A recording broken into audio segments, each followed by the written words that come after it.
Pernahkah mendengar ungkapan, kecil dimanja, muda foya-foya, tua kaya raya, mati masuk surga?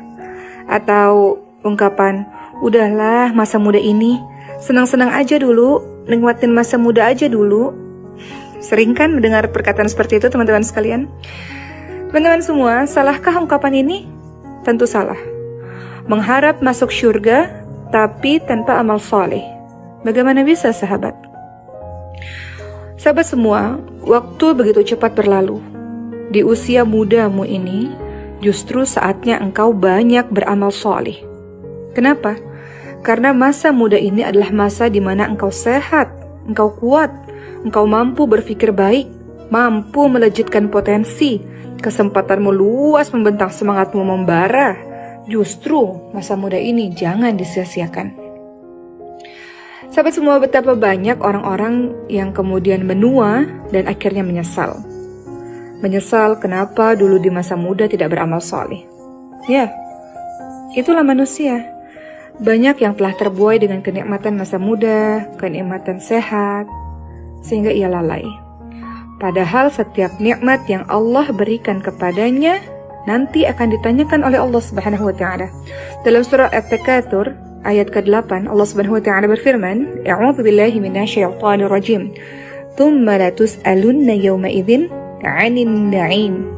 Kemudian kamu pasti akan ditanya tentang kenikmatan yang kamu bermegah-megahan di dunia itu. Sahabat semua, maka sadarilah mengenai hakikat waktu.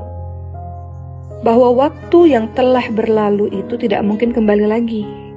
Ada ungkapan, waktu adalah nafas yang tidak mungkin kembali. Jadi hendaknya kita semua, khususnya para pemuda, sadar bahwa waktu merupakan sesuatu yang sangat berharga untuk kita. Sangat disayangkan kalau waktu berlalu begitu saja tanpa digunakan untuk melakukan ketaatan, beribadah kepada Allah Subhanahu wa taala yang memberikan banyak sekali nikmat kepada kita. Teman-teman, ketahuilah di satu sisi waktu juga seperti pedang. Imam Syafi'i pernah mendapatkan pelajaran dari seorang sufi. Seorang sufi itu menasihati Imam Syafi'i seperti ini kalimatnya. Ketahuilah bahwa waktu laksana pedang. Jika engkau tidak menggunakannya, maka ia yang justru akan menebasmu. Dan dirimu, jika tidak disibukkan dalam kebaikan, pasti engkau akan disibukkan dengan hal yang sia-sia.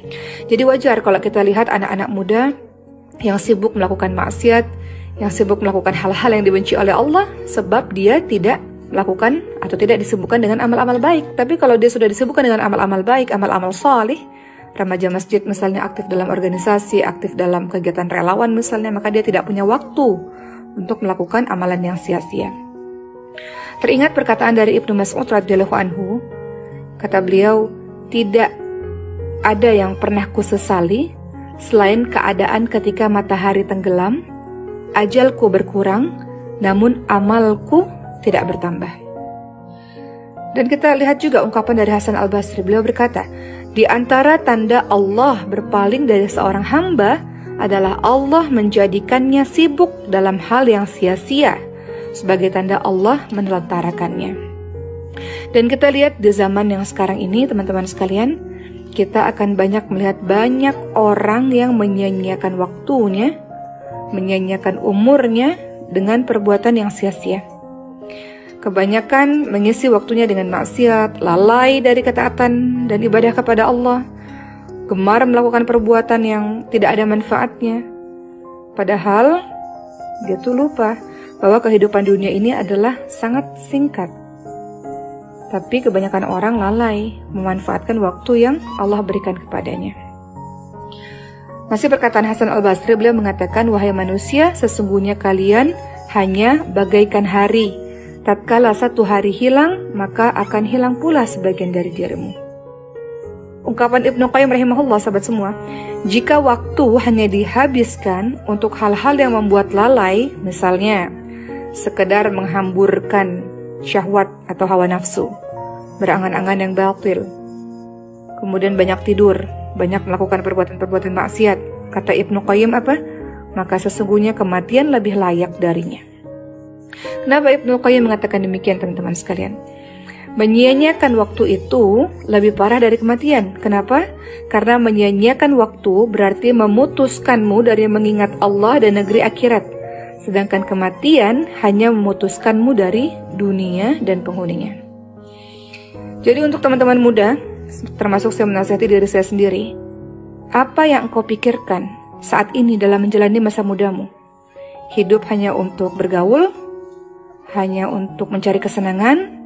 Atau mencari pacar? Atau hidup hanya untuk memuaskan diri? Atau memamerkan kekayaan?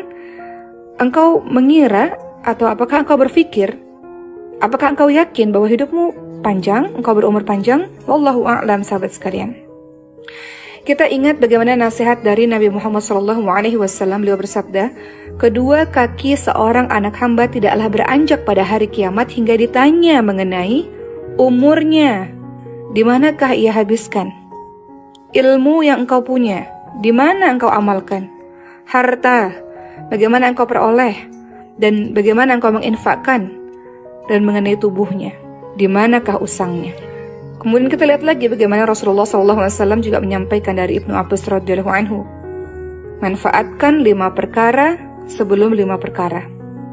Waktu mudamu sebelum waktu tuamu, waktu sehatmu sebelum waktu sakitmu, waktu kayamu sebelum waktu fakirmu, waktu luangmu sebelum waktu sibukmu, dan waktu hidupmu sebelum matimu.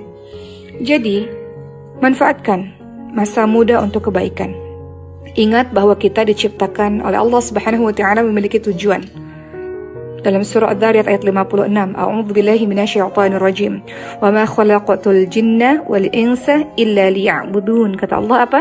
Dan aku tidak menciptakan jin dan manusia melainkan supaya beribadah kepadaku. Beribadah kepada Allah Subhanahu wa taala bukan di usia senja. Kalau kita lihat masjid atau mushola diisi dengan kakek-kakek, nenek-nenek, bukan begitu. Beribadah kepada Allah di sepanjang usia kita. Baik yang muda, apalagi yang muda, Masya Allah. Ketika ia habiskan masa mudanya untuk beribadah kepada Allah, kata Rasulullah, ada 7 golongan manusia yang akan mendapat perlindungan di padang mahsyar. Salah satunya adalah anak-anak muda yang tumbuh dalam ketaatan kepada Allah Subhanahu wa taala. Begitu luar biasanya Islam mengapresiasi anak-anak muda, teman-teman sekalian.